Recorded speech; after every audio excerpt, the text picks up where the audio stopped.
সত্যি না, জবের যা অবস্থা, মার্কেটে জব বলে কিচ্ছু নেই। এসব বাদ দে, আমাদের সাথে একটু আড্ডা দিয়ে যা। আর আড্ডা? যা গরম পড়েছে আর পারছি না, আর এগুলো যেন মনে হচ্ছে মরে যাবো রে। সত্যি এবার গরমটা একটু অতিরিক্ত পড়েছে।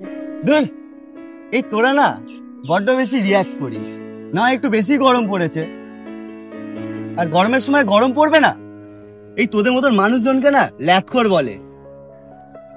হ্যাঁ, সেই ল্যাথখোরই বটে। জানিস আমাদের দেশে এখনো প্রায় 60-70% মানুষ এই খোলা আকাশের নিচে হাড় ভাঙা পরিশ্রম করে। হ্যাঁ, এই গরমে চাষিরা মাঠে চাষ করতে পারছে না, শরীর এমন ডিহাইড্রেট হয়ে যাচ্ছে যে তারা রাতে করে কাজ করছে। হ্যাঁ, ঠিকই বলেছিস। এছাড়াও রাজমিস্ত্রি, দিনমজুর, রিক্সাওয়ালা, ভ্যানালা, এরকম আরো অনেক আছে যাদের বাধ্য হয়ে সকালে কাজে বেরোতেই হয়। কিন্তু এদের কষ্টের কথা তো কেউ ভাবেই না। সত্যি এদের কথা ভাবলেই না গায়ে জ্বর আসে। বেচারাদের কাছে কোনো অপশনও নেই। বাবা, এদিক থেকে আমি বেঁচে গেছি। বাড়িতেও এসি, অফিসেও এসি, তারপর কাচের বিল্ডিং, কোনো চাপই নেই ভাই।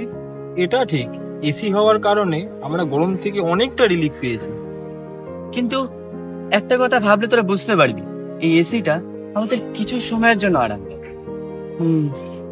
এই এসির জন্য টেম্পারেচার ডে বাই ডে বেড়ে যাচ্ছে, কারণ এই এসি থেকে কার্বন রিলিজ হয়, যেটা আমাদের ওয়েদারকে আরো বেশি গরম করে দিচ্ছে।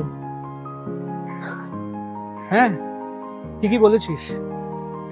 কিন্তু এসি কিন্তু কোনো পার্মানেন্ট সলিউশন নয়, কারণ এসির সংখ্যা দিনকে দিন আরো বাড়বে, আর তার সাথে টেম্পারেচার আরো বেশি করে বাড়বে। এছাড়া কাচের বিল্ডিং এর জন্য তো ওয়েদার আরো বেশি গরম হয়ে যায়, কারণ সানলাইট ডিরেক্ট রিফ্লেক্ট হয়ে পড়ছে, এই জন্য ওয়েদারটা আরো বেশি গরম হয়ে যাচ্ছে। দেখ, মানছি এসিতে প্রবলেম হচ্ছে, বাট এসি ছাড়াও তো থাকা যাচ্ছে না। না, চারিদিকে মানুষের এই গরম থেকে কত রকমের কত অসুখ করছে বলতো। হিট স্ট্রোক পর্যন্ত হয়ে যাচ্ছে, বাড়িতে বসে কেউ সেফ নয়। কি দিনকাল পড়লো বলতো। কিন্তু সবার পক্ষে তো এসি কেনাটাও সম্ভব নয় না। শীতকালে মোটা জামা কাপড় বা সোয়েটার পরে আমরা ম্যানেজ করতে পারি, কিন্তু ঘরে ঘরে এসি কেনা এটা একদমই সবার পক্ষে পসিবল না। তোরা যা বলিস বল ভাই, আমি পিওর সামার লাভার। চা, আমরা সবাই মিলে চা খেয়ে আসি।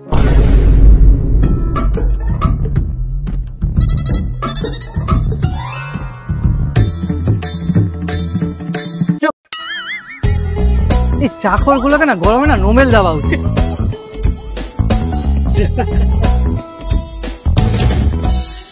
কিন্তু সামার লাভার তো আমরা কম বেশি সবাই।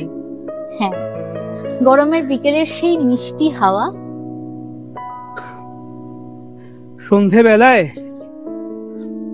খোলা আকাশের নিচে বসে আড্ডা দেওয়া, সত্যির মজাই আলাদা বল। কিন্তু এটাই হচ্ছে একমাত্র সলিউশন। আমরা নিজেরাই গাছ কেটে নিজেদের বিপদ ডেকে এনেছি।